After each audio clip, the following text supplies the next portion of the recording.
Yooyyaa harka fuunee akkam jirtanii hordoftoota kiyya jaalatamuudhaaf kabajamoo nageenya raarraa waaqayyoo lafaaf iddoo jirtanitti isiniif haa baay'atu jecha anillee nagaan jira moodelistiin keessa yookiin qaxaleen keessan isheen lakkoofsa 8 isin nagaa jirtu alaamanni isaa namni hunduu nagaa jechaadha.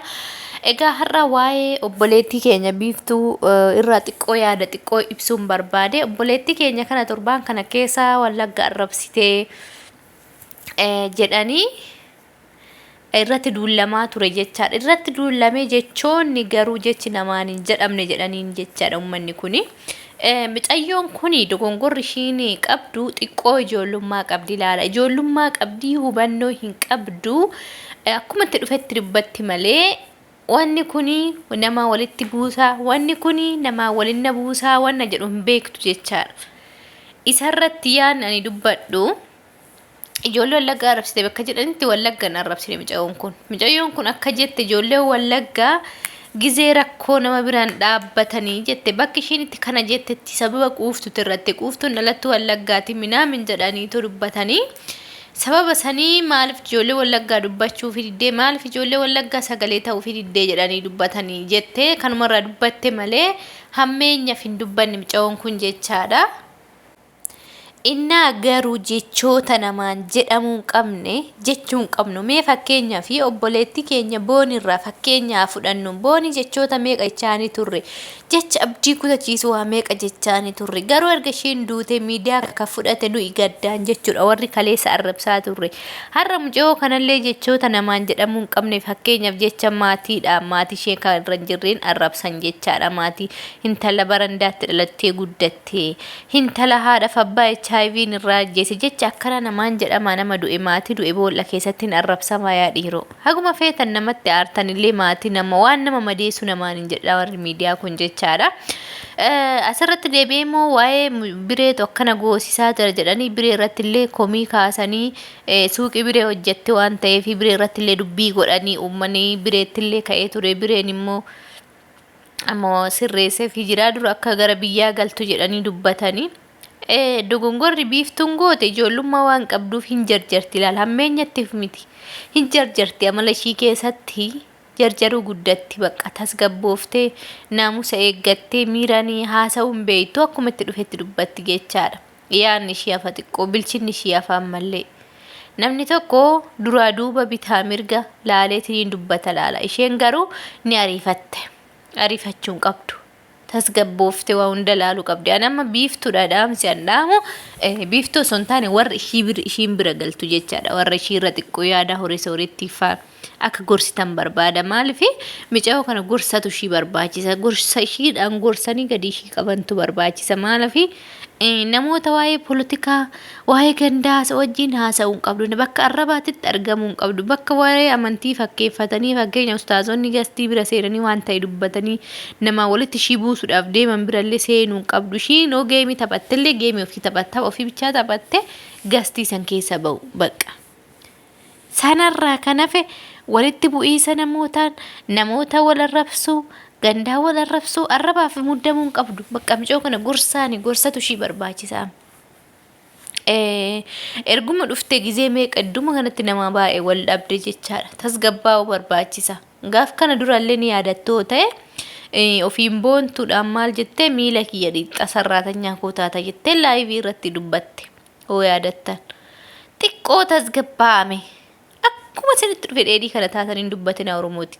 Ani mucoo kana daa'imas taatu garuu namni daa'imummaa jechuun daa'ima waggaa 10 gadiiti malee daa'ima jechuun daa'ima miti intalli kun akkas jedha. Inna tasgabbaa'uu qabdi, obsuu qabdi, nama waliin galuu qabdi, nama wajjin akkaataatti jiratan barachuu qabdi dirqama. Biyya namaa kanatti dhuftanii xaaxxaaxxaat jettanii booddee gaafa rakkootin irra ga'e gadi baatanii hin boo'inaa miidiyaa irratti obsa naamusa godhaa bakka tasgabbaa'aa nama wajjin jiraadhaa akkaataatti nama faana jiraatan beekaa. Malee akkuma isinitti dhufette dhiixima kana dheedhii kana taatanii dukkanuma namatti hin deemina namaanis walitti hin bu'ina. Gaaf nama walitti buutan namoota guguddaa wal bira ga'uu danda'a maatii wal bira ga'uu danda'a gosti walitti bu'uu danda'a ganda walitti buusaa jirtan laala warri miidiyaa kun jechaadha. Eenyumtuuyyuu immoo mataa gadi qabadha dalagadha kan biyyaa baataniif tokko gadi jettanii hojjechuudha. Gadi jettanii hojjechuudha. Malee asirratti jettanii gaazexii irratti jettanii gaazexii tiktookii banattanii nama arrabsuu, ganda arrabsuu, saba arrabsuu, biyya guddaa arrabsuu sirrii miti sirrii miti. Nama arrabsina baqa dhiiras ta'e dubartii miidiyaa gaafa fayyadamtan addunyaan miidiyaa arraba bira qaata guddatte teekinooloojiidhaan kuttee jirti addunyaa isin gattee arraba bira isin garuu har'allee arrabumsaniin jirtan arrabni kuni waa qajeelchuuf haa ta'u arrabni kun daangarra nama jallisoo osoo hin taanetti daangatti kan nama deebisu haa ta'u jechuun barbaada. Keessattuu ijoolleen haadha ishee arrabsan keessattuu ijoolleen haadha abbaa ishee jechoota namaan jedhamuu hin qabne dhibee sirraa ajjeesee HIV minaamin jettanii micoo akkasittan micoon kun miirri hin taanetti dhagaamee odoof galaafatte gaafa sanni boossumoo ni dhiistu. Yaa saba kiyya naman xiqqeessina naman arrabsina baqa jechaan naman cabsina yoo ta'e micoo kana gorsaa akka karaatti deebitu godhaa malee jala deemtanii jecha dubartiidhaan jedhamuu hin malle hin jedhinaani dhugaa. Innaa dhaamsinan isinii dhaamu yoo jiraate walin arrabsinaa walin xinneessinaa kabajaa waliif laadha. Oromoontu yoom arraba biraa guddatti mee yoom arraba biraa waan nama kolfisiisu waan nama taphachiisu waan wal ittiin femmasiiftan qoosaa adda addaa biraankii adda addaa waliin gootanii haga arraba bira dhayxan hinde guddaan nama arrabsa xinnaan nama arrabsa. Gaazexii banatanii nama arrabsuu sirrii miti. Bireen immoo maaliif akka itti ka'an beektani? Bireen biftudha maqaa isaatiin jirtii ID isa hojjeteef jechaadha. Sababa saniif jecha rakkoon tokko biftuun uumte uummanni biftuu irratti duule mootummaan ka gaafatu eenyu bireedha jechaadha. Bireen kana dura maqaa isaa miidiyaa irratti ka'een beeku ni beektan. Garuu sababa biftuuti amma dubbiin ka'e. Kanaafuu biftuu gorsaa soorettiin faa bira jirtu waadaffaa ijoollee baay'ee jira Dubaayin keessa. Ijoollee ciccimoon namni nuu abdii irraa qabnu hundumti keessa nu mubaarak faan gorsaani bakka mucayyoo tana gorsaani gorsatu malaaf mucayyoon tun ammallee yaada nuranni bakka daa'imummaa tun keessaa hin baane obsa barbaachisaa. Soo nama tokko gorsanii karaatti deebisu malee akka inni badu jala deemtanii koomantiidhaan gaafa isin immoo arrabsitan isheen immoo daran san caalaa waan biraa jechuu dandeessi. Tokko lama gaafa jettan daran wal arrabsaa wal xinneessaa saba guddaan kun maqaan xiraati deemtan jechaadha. Kanaafuu adarraa keessa waliin arrabsinaa wal gorsaa karaan taanirraa wal deebisaa. Ani eenyu jedha dura waa namaan jechuun duratti. Hundi keenyayyuu intalayyeetti minaan jedhan jettee boossee irra viidiyoo ishee keessatti jechuun qabda waan akkasii. Inde eenyu sooressaa miti. Hundu gaafa garaadha isaati gadi bu'u kulluma gadi bu'e biyya lafaarratti hojjetee jijjiirame hojjetee argate malee jechaadha. Kanaafuu jechoota waa namaan jennu bitaa mirga isaa madaaluu qabnaa jechuu barbaadeeti ani. Fakkeenyaaf odoo anis atis isheen eenyuyyuu haa ta'u osoo qabeenya qabaamne osoo ilma habtaamii taane maal gochuu biyya abbaa keenyatirraa baanee biyya namaa dhufna. Maal soo hidhame? Kanaafuu dhaban nu fidee miti. Erga dhabne immoo biyya namaa kana nu fidee maaliif iyyeetti maaliyyoo waliin jennee wal xinneessinare. Aara sirrii miti akki kun. Kanaafuu tasgabbaa naamsa godhadhaa jecha waliin jennullee alaalannu boonii kana dura jecha akka dhakaatetti yookiin akka saarukaatti darbachaa turre garuu gaafa ishiin duutu boonyee miidiyaa dhiphisne.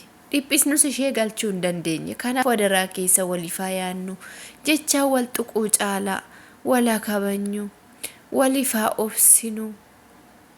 Mee obsaa irra darbuu baraa gorsaani micawwan kun hin deebiti tarii ijoollummaa qabdi yaada nuranne akkasumas akkaataa itti fayyadama miidiyaa kana miidiyaa irratti feemas haa taatu malee karaa maarketiin feemastee fooloon taasifamee fi viidiyoon ishii peejiin ishii guddate haa ta'u malee biiftuu naga ammaa yaada nuranne. Qalbi bakka uumaan beektu muuxannoon qabdu.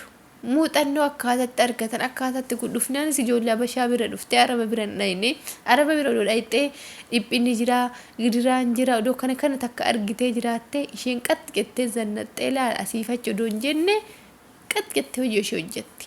Amma immoo garuu hojii hojjechuu hin dandeettu obsan qabdu arrabsuu irratti ammallee gorsa ishii barbaachisa.